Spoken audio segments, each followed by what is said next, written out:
Conferenza stampa di presentazione ufficiale di alcuni eventi estivi in programma nella zona balneare di Agrigento, San Leone. Le iniziative, spiega il sindaco Lillo Firetto, si inquadrano nel contesto della collaborazione tra ente pubblico e privati. Tra gli appuntamenti presentati il concerto musicale La Repubblica della Spiaggia in programma all'Oceano Mare il prossimo venerdì 2 giugno con i tinturieri Riccardo Gaz. Sì, tanti eventi realizzati dai privati, a spese dei privati ed è stato reclamato da loro e io di questo ringrazio una sinergia pubblico-privato sotto il profilo delle condizioni strutturali e quindi dell'aiuto sui servizi. Per il resto va dato onore e merito a chi li ha pensati e anche finanziati. Cominciamo con la Repubblica della Spiaggia, offrendo gratuitamente il concerto dei Tintoria nell'ambito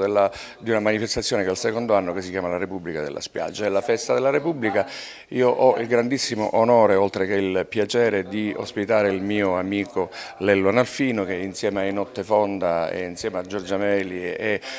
alla vivace capacità di intrattenimento di Riccardo Gaziano saranno con noi dalle 14 fino all'incirca alla mezzanotte in una grande festa di musica che vuole essere un po' da auspicio a quella che sarà un'estate piena di eventi. Noi continueremo poi con il Blues and Wine Festival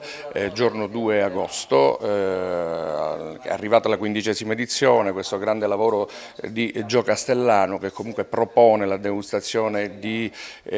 cantine, delle più note cantine siciliane e non italiane, che offriranno i loro prodotti, dopodiché ci sposteremo sulla spiaggia per la Super Soul Band sua coinvolgente, 16 elementi, spiaggia e faremo festa.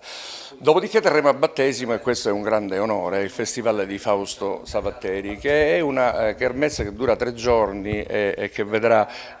come altre location il Tempio di Giunone e la Farm Cultural di Favara, oltre che poi il 5 e il 6, 2 giorni sulla spiaggia con dei DJ, uno inglese e uno tedesco, che verranno